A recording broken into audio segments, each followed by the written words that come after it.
राम मंदिर VIP road Raipur के तत्वाधान में तिल्दा सरोरा के शंकराचार्य पार्क में चल रहे श्रीमद् भागवत कथा के चौथे दिन मंगलवार को कथावाचक रमन बिहारी शरण ने श्री ध्रुव चरित्र, जड़ भरत चरित्र, भक्त प्रहलाद चरित्र के समुद्र मंथन, भागवत वामन अवतार और राजा बलि की कथा का विस्तार पूर्वक वर्णन किया। ध्रुव चरित्र की कथा का प्रसंग सुनाते हुए रमन बिहारी ने समझाया कि भक्ति में कोई उम्र बाधा नहीं है। 5 वर्ष के ध्रुव ने नारद जी की शरण लेकर 6 महीने में नारायण को प्राप्त किया।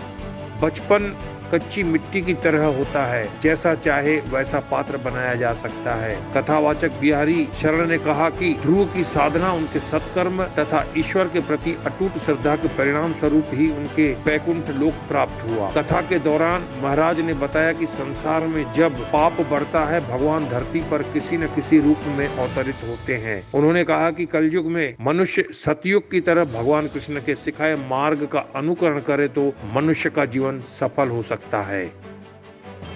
कथा के दौरान उन्होंने बताया कि पाप के बाद कोई व्यक्ति नरकगामी हो, इसके लिए श्रीमद् भागवत में श्रेष्ठ उपाय प्रायश्चित बताया है। उन्होंने कहा कि मनुष्य जीवन में जाने अनजाने प्रतिदिन कई पाप करता है, उनका ईश्वर के समक्ष प्रायश्चित करना ही एकमात्र मुक्ति पाने का उपाय है। उन्होंने कथा में वामन अवतार का प्रसंग को बड़े ही सुंदर ढंग से व्याख्यान किया। राजा बलि से दान में 3 पग जमीन का दान मांगा कर राजा के द्वारा दिए गए दान की महत्ता को बताया। श्री शरण ने कहा कि दान से कभी धन घटता नहीं है, दान करने से धन बढ़ता है, यश की प्राप्ति होती है। जीवन में सत्संग व शास्त्रों में बताए मार्ग पर चलने पर उन्होंने बल दिया।